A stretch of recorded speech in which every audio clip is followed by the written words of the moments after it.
حکومتی سطح پر کچھ اداروں میں ایک قانون بنا تھا کہ 18 سال سے پہلے کوئی غیر مسلم اپنی مرضی سے مسلمان نہیں ہو سکتا۔ اگر کوئی ہندو، کوئی سکھ، کوئی عیسائی، کوئی یہودی، کوئی غیر مسلم پاکستان کے اندر 18 سال کی عمر سے پہلے اگر کوئی مسلمان ہونا چاہے تو اس کو پہلے سیشن جج کے سامنے اپلیکیشن دینی چاہیے، اور وہ جج اپنی مرضی سے اس کو مسلمان ہونے کا سرٹیفکیٹ جاری کر دے یا نہ کرے، یہ اس کی مرضی ہے۔ اگر جاری کر دے تو ٹھیک ہے، نہ کرے تو پھر وہ سیشن جج اس کو اپنی نگرانی میں 3 مہینے تک رکھے گا، 3 مہینے تک، اور ان 3 مہینوں کے اندر اس کو مختلف مذاہب کے لٹریچر دیے جائیں گے۔ ہندو مذہب کا لٹریچر دیا جائے گا، عیسائی مذہب کا لٹریچر دیا جائے گا، سکھ مذہب کا، یہودی مذہب کا اس کو لٹریچر دیا جائے گا، اور وہ مختلف مذاہب کے لٹریچر جب پڑھے گا تو پھر اس کی مرضی ہے، چاہے یہودی ہو جائے، عیسائی ہو جائے، سکھ ہو جائے یا ہندو ہو جائے یا کوئی بھی مذہب جو ہے وہ اختیار کر لے، وہ اس کی مرضی ہے، لیکن 3 مہینے تک وہ جج اس کو اپنی نگرانی میں رکھے گا۔ اب یہاں پہ سوال پیدا ہوتا ہے، ان 3 مہینوں کے اندر خدا نخواستہ اللہ تعالیٰ نہ کرے اس کی موت واقع ہو جاتی، جس نے تہیہ کر لیا تھا کہ میں نے اب مسلمان ہونا ہے، میں نے حضور علیہ السلام کا کلمہ پڑھنا ہے، میں نے اپنا پہلا جھوٹا مذہب جو ہے وہ چھوڑ دینا ہے، سکھ مذہب یا ہندو مذہب یا عیسائی مذہب یا یہودی مذہب، کوئی بھی مذہب ہے میں نے چھوڑ دینا ہے، اب میں نے اسلام کو قبول کر لینا ہے۔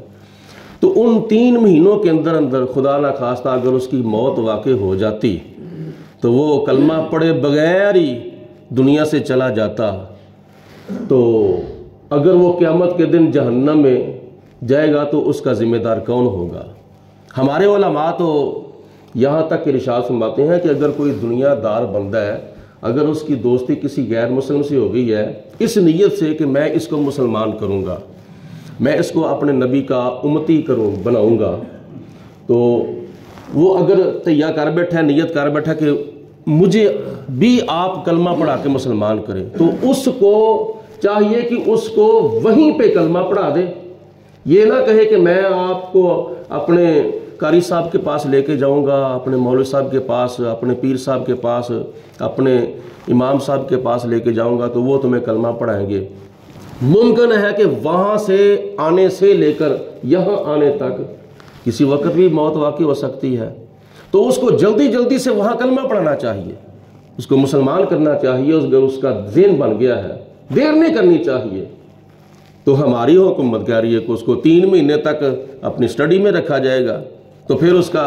جس طرف ذہن بن جائے اس کو اس طرف چلے جانا چاہیے۔ اب یہاں پہ جواب یہ ہے کہ نبی کریم علیہ السلام کے کتنے ایسے صحابہ تھے جنہوں نے بچپن کے اندر نبی پاک علیہ السلام کا کلمہ پڑھ لیا۔ بچپن میں حضرت علی المرتضیٰ کی عمر ابھی 10 سال ہے، تو نبی پاک علیہ السلام نے یہ نہیں فرمایا کہ پہلے تمہاری عمر 18 سال کی ہونی چاہیے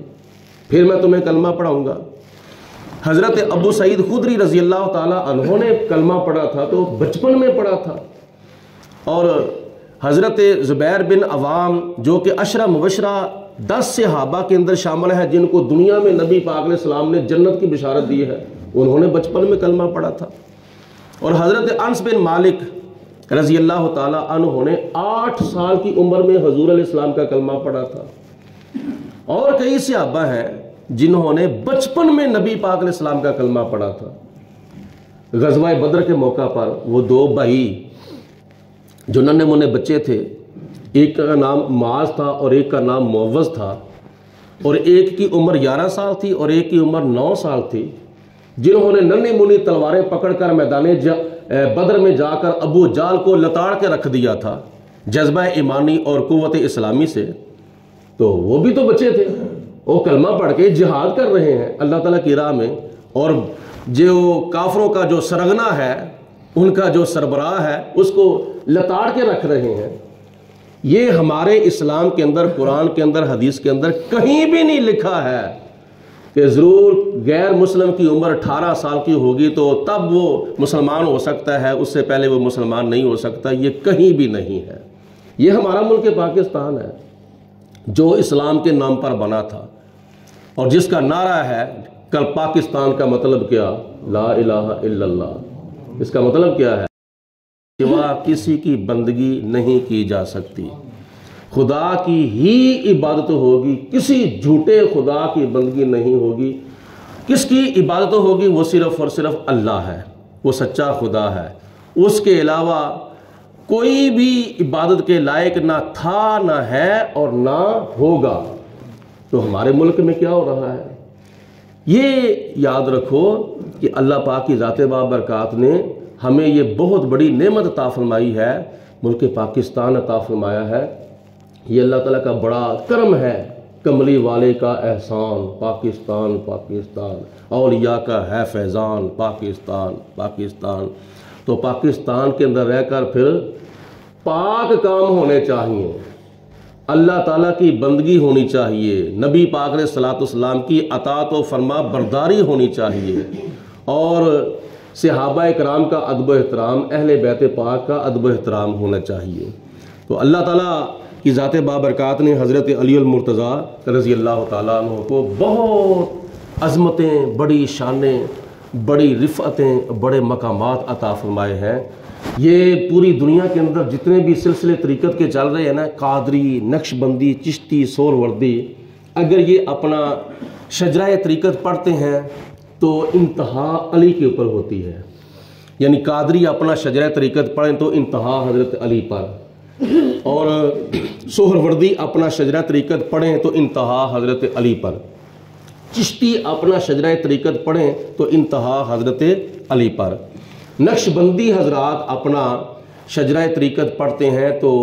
حضرت علی المرتضیٰ رضی اللہ تعالیٰ عنہ سے ہوتا ہوا یہ شجرہ طریقت حضرت ابوبکر صدیق تک پہنچ جاتا ہے، اور وہاں سے پھر نبی پاک علیہ الصلوۃ والسلام تک پہنچ جاتا ہے۔ ہمارے حضور قبلہ الحاج پیر مفتی ابو داؤد محمد صادق صاحب فرمایا کرتے تھے، خلق خدا کا ہاتھ ہے اولیاء کے ہاتھ میں، اولیاء کا ہاتھ ہے، اولیاء کا ہاتھ ہے غوث الورا کے ہاتھ میں، غوث الورا کا ہاتھ ہے علی مرتضیٰ کے ہاتھ میں، علی مرتضیٰ کا ہاتھ ہے